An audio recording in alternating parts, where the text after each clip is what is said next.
Hey, this is Scott from What You Seek, and today we're going to be looking at the Zenith Chronomaster Heritage 146. So this is a new watch for 2017. It is obviously a very retro looking watch. It really ties into the whole retro movement that we're seeing here with a lot of watch companies. So this is kind of interesting. Zenith has been around for over 150 years, and this is a El Primero movement, which I'll get back there. Come on. There we go. So I'll talk a little bit about this later, but this movement was designed in 1969, and this case here, this 38 millimeter case, is the same case from the A386 from 1969. So it truly does have a vintage feel because the case is from 1969. It's a beautiful case. It's like I said, 38 millimeters in diameter. It's 12 millimeters, well, 12.45 millimeters thick. It is 47 millimeters lug to lug. It does have a 19 millimeter lug width for your straps in here. It has a domed sapphire crystal. Let's see if I can go on there like that. So definitely that vintage look. The case is brushed on the top here, and then there is a bevel that runs. Let's see if I can get to so the light hits it. Yeah, you can see it right down there, that bevel. It's really wide, really beautiful. And when it hits the light, the bevel on the lug kind of leads into the bevel on this round part of the case and then leads you back up into here. The sides are polished, beautiful polishing on there. On the crown, we have a signed crown with the Zenith star on there. And then both pushers are smooth, and there's a little cutout on the pusher here, on these guys here. And one other thing that on the case that I noticed, there is a little cutout right underneath the crown here. So when you're going to set the time and you reach underneath the crown, it's easy to get your nail back there. Nice little touch. I like little things like that. It has water resistance of 10 atmospheres, so definitely not a dive watch, that type of thing. The dial is beautiful. There's two different colors that are available with the 146. This is a blue. They also have a nice warm brown color. It is a sunray pattern that, if you can see that, how it just moves around as it catches the light.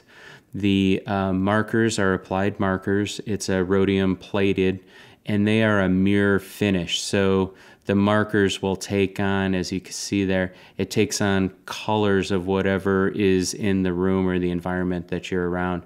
Really, it's a nice look, the way it reflects the light back. The hands are also rhodium plated. Where is the hand? So you can kind of see in this position here, it's kind of hard to see the hands.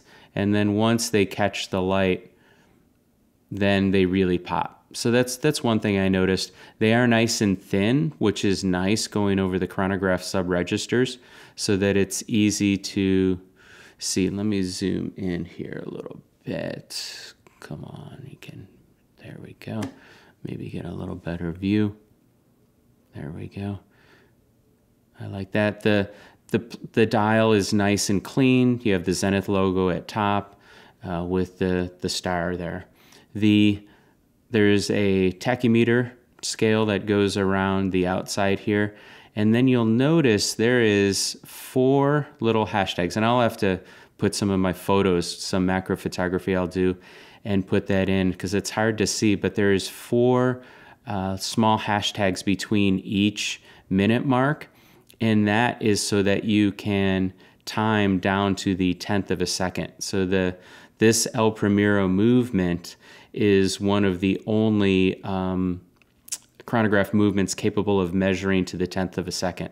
It's pretty amazing type of technology. Now, I will say I am pushing 50 years old here, and when the center seconds here, so this is the chronograph seconds here, when I stop it, I kind of have a hard time to tell where that is, but you know, I'm sure some of you youngsters out there with better eyesight than me can read that just fine.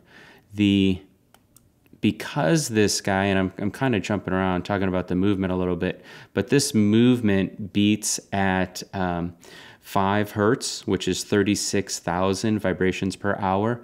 And because of that, it has a very smooth sweep to that second hand, both the running seconds here and then the seconds with the chronograph. It is unique. Any high beat watch, and there's other companies that make high beat movements. The second hand just has a lovely sweep to it. It's very, very pleasant to look at. And one thing I like about this chronograph too, if you watch here on the minute mark, the minute is still at 0, and we're gonna move over to 1. Bam. I love that. So it goes to the minute, sits on the minute that you're actually at. So when I stop this, it's really easy to read the time as 1 minute, what is that, 7 seconds and maybe 2/10. Nice. So since we're kind of talking about the movement is just beautiful. This is, you can argue it. There were 3 manufacturers that were racing to come out with an automatic chronograph movement back in 1969. So Zenith says, I believe they are the first, but there's been arguments all over the place. It is an integrated movement, meaning there's no modules. It was designed from the ground up to be a chronograph movement. It's a column wheel movement. Let's see, where's that reflection over here. You can see the column wheel back in there. It's nicely finished. The rotor has the Geneva stripes on it. It's beveled. There's some perlage going on the plates there. And using it, the pushers, especially for somebody coming from, say, like a 7750 type of a movement, it's such a pleasure to use this. When I push that, it's a nice positive, kind of a light touch, and then the reset is just buttery smooth. It has a wonderful feel to just using it. This movement, one of the issues about using a high beat movement is that it's going to run out of your power, right? Because you're doing each tick is 10 ticks each second. So they've designed it has a 50-hour power reserve. So that part's really nice.